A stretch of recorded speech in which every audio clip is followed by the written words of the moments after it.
एक गांव था, नाम था पोपटपुर। देखने में बहुत शांत गांव था। उस गांव में दो दोस्त रहते थे, रायस्टार और ज्ञान। दोनों बहुत अच्छे दोस्त थे, लेकिन बहुत गरीब थे। एक दिन दोनों सड़क के किनारे बैठकर भीख मांग रहे थे। अचानक दोनों की तरफ घना धुआं फैल गया। जब धुआं हटा तो ज्ञान गायब था। रायस्टार बोला, अरे तू कहाँ गया? रायस्टार ने हर जगह जाकर ज्ञान को ढूंढा, लेकिन वह नहीं मिला। रात को रायस्टार बैठा बैठा ज्ञान को याद कर रहा था। वह बोला, ज्ञान भाई तू कहाँ गया? मैं तेरे बिना नहीं रह सकता। कुछ दिन बीत गए। रायस्टार रोज की तरह भीख मांगने बैठ गया। एक आदमी आया और बोला, भीख मांगने से अच्छा है कोई काम कर ले। थोड़ी देर बाद एक आदमी ने उसे पैसे दिए, लेकिन पैसे बहुत कम थे।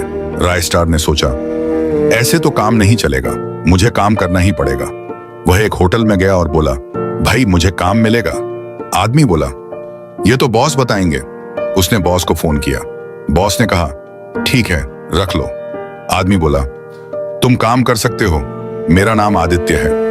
रायस्टार बोला, ठीक है। अगले दिन रायस्टार होटल में काम करने लगा। उस दिन आदित्य छुट्टी पर था। थोड़ी देर बाद होटल के सामने एक कार रुकी। उसमें से ज्ञान उतरा। ज्ञान बोला, तू ही है नया काम करने वाला? रायस्टार बोला, ज्ञान। दोनों ने एक दूसरे को पहचान लिया। रायस्टार बोला, तू उस दिन कहां गायब हो गया था? ज्ञान बोला, धुएं के बाद मैं भागते भागते नदी तक पहुंचा। वहां बहुत सारा पैसा पड़ा था, मैंने वह उठा लिया। मैं तुझे ढूंढने आया, लेकिन तू नहीं मिला। फिर मैंने यह होटल और एक कारखाना खोला। धीरे धीरे मैं अमीर बन गया। ज्ञान बोला, चल ये काम छोड़, मैं तुझे अपना कारखाना और घर दिखाता हूं। कारखाना बहुत बड़ा था। फिर वे एक बड़े घर के पास पहुंचे। रायस्टार बोला, क्या यह तेरा घर है? ज्ञान बोला, हाँ। उधर कालू भाई बोला, ज्ञान सबसे अमीर बन गया और मैं दूसरे नंबर पर आ गया। उसने एक आदमी से कहा, रात में जाकर उसका सारा पैसा लूट लाओ। रात को वह आदमी रायस्टार जैसे कपड़े पहनकर मुंह पर मास्क लगाकर सारा पैसा लूट लेता है। सुबह ज्ञान ने देखा, पैसा गायब था। सीसीटीवी में रायस्टार जैसा आदमी दिखा। ज्ञान गुस्से में रायस्टार के पास आया, बोला, मेरे पैसे कहाँ हैं? रायस्टार बोला, कौन से पैसे? ज्ञान ने डंडे से रायस्टार के सिर पर मार दिया। रायस्टार बेहोश हो गया।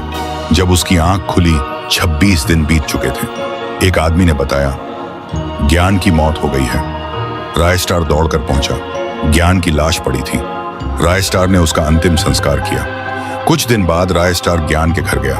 वहां कालू भाई हंस रहा था। बोला, यह घर अब मेरा है। रायस्टार बोला, तूने ही मेरे दोस्त को मारा है। कालू भाई बोला, तुझे भी मरना है क्या?